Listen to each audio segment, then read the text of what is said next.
বর্ষার নতুন জলে খেলা করে টাকি মাছের রঙিন পোনা।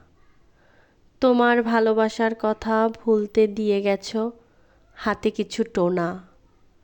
আগে বলেছিলে বাসবে ভালো, করবে আলো, এ আমার ত্রিভুবন। এখন দেখি তুমি বিনেই কাটে আমার নিশীথ প্রহর।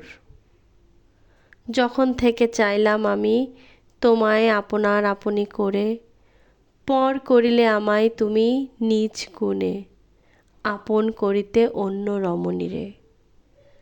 ভাবছিলাম আমি ভুল করেছি, ভুলতে তোমায় দিন রাত্রি কোষে। জানতাম কি আর তুমি দিনে রাত্রে চষে বেড়াও লাঙল জোয়াল অন্যের জমি চাষে। তোমার আপন জমি রইল পতিত, পরের জমিতে লাঙল জোয়াল কষতে। এখন ভাবছি ভুলে তোমায় ভুল করিনি এক চুল, বর্ষার জলে না ডুবে মরে মোষকুল।